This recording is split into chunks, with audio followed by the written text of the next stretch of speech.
So, what if I told you that the key to understanding your own mind wasn't in some modern textbook, but was actually hidden in plain sight, in ancient symbols? Today, we're going to explore how mythology and psychology come together to offer this incredible, unified map to the most complex territory of all, you. I mean, really think about it for a second. We're just surrounded by data, by facts, by these very literal explanations for absolutely everything. But what if the most profound truths about who we are, what if they aren't found in a textbook at all, but in the symbolic language of our ancestors? To really get why these ancient maps can feel so foreign to us now, we've got to look at this fundamental shift in how we see the world, and maybe more importantly, what we've lost along the way. Okay, so the philosopher Owen Barfield had this amazing idea. He argued that early humans lived in a state he called participatory consciousness. They didn't just see a tree as an object. No, they felt its life, its spirit. For them, nature was alive, speaking to them in a symbolic language. But today, most of us have shifted to what he called onlooker consciousness. We stand apart, we observe, we analyze, we label a world that we see as totally separate from us. And this disconnect, Barfield said, creates this deep, nagging crisis of meaning. And this quote just brilliantly nails the problem, doesn't it? You can analyze every single muscle and bone in a human face, but if you don't understand the mind behind it, the joy, the sadness, the anger, it's just a meaningless machine. And by viewing the whole world as just a collection of literal facts, we risk stripping it of its soul, of its purpose. So, let's try to recover one of these ancient symbolic maps. We're going to start with the ancient Egyptians, who created this unbelievably detailed guide, not to some physical place, but to the perilous journey through the human soul itself. The Egyptian underworld was called the Duat. And listen, this wasn't just where you went when you died. It was the treacherous path the sun god Ra had to navigate every single night to defeat chaos and rise again at dawn. I mean, the fate of the entire cosmos depended on this journey, which makes it this incredibly powerful metaphor for the trials we all need for renewal. And this journey was structured into 12 hours, each with its own terrifying challenges. You'd face desolate darkness, lakes of scorching fire, and the ultimate embodiment of chaos, this giant serpent named Apep, who threatened to swallow the light forever. This wasn't just some random horror show. It was a structured, psychological gauntlet you had to get through. And the standard you were judged against on this journey was called ma'at. It's this beautiful, really complex concept of cosmic order, truth, and just moral rightness. And it's symbolized by something so incredibly delicate. Just a single feather. This all leads up to the most dramatic scene imaginable, the weighing of the heart. The Egyptians believed the heart contained the complete record of your entire life's deeds and your conscience.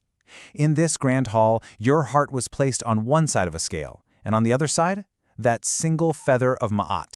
And let me tell you, the stakes could not possibly be higher. If your heart, your conscience, was lighter than that feather of truth, you were declared true of voice, and you were granted eternal bliss. But if it was heavy with sin and deceit, it was devoured right there on the spot by a terrifying beast, and your very soul was just annihilated.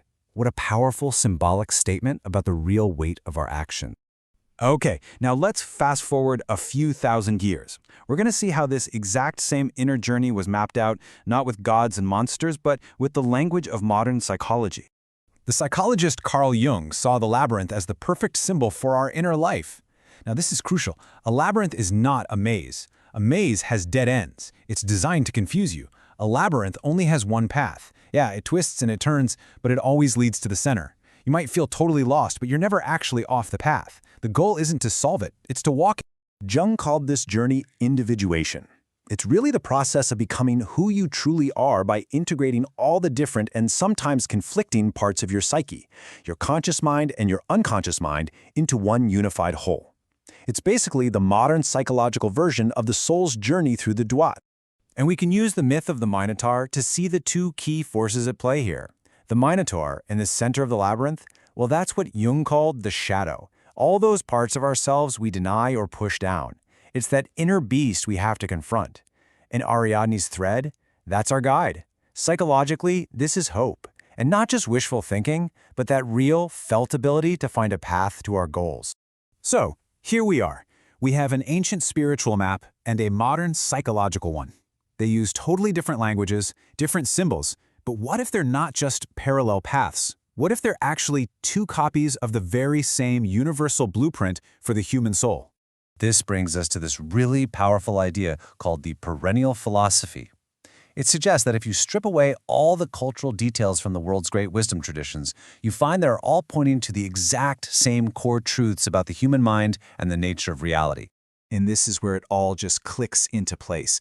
Just look at these parallels. The Egyptian concept of the perfected spirit, the Akh, is the same as the Hindu Atman and the Jungian self. The layers of the soul, like the Ba and Ka, they mirror the 5 koshas in yoga and the ego/shadow in psychology. The ultimate goal is exactly the same, whether you call it bliss, liberation, or wholeness. It's different maps, but the same destination. And here's the truly mind-blowing part. Modern neuroscience is actually starting to prove these ancient maps were right all along. Brain scans show that during these profound meditative or mystical experiences, the part of our brain that's responsible for our ego, our sense of a separate self, it actually quiets down. This state of neural integration, where different parts of the brain work together in harmony, is literally a biological reflection of that ancient spiritual quest for wholeness. So these maps are fascinating, right? But how do we actually use them? Let's bring this all into the present and look at some practical, evidence-based tools for navigating your very own inner labyrinth. Okay, so how do we hold on to our own Ariadne's thread in our lives? Well, drawing from research by the American Psychological Association, here are 6 really powerful, evidence-based strategies. Think of them as the modern tools for navigating your labyrinth. Breaking down goals, staying connected, reframing setbacks. These aren't just feel-good platitudes. They are scientifically validated ways to cultivate the hope that keeps you moving forward on your path. So the crucial point is this. We've been sold this false promise that life is a puzzle that we have to solve. But these maps, both the ancient and the modern ones, they teach us something so much more profound. The goal isn't to find a shortcut or escape all the twists and turns. The goal is to walk the path with awareness and with courage. You see, the journey to the center of yourself never truly ends. Each time you arrive, you just begin again, but on a deeper level. The labyrinth is your life, and the path is always unfolding right in front of you. So the only question left is, where will you choose to step next?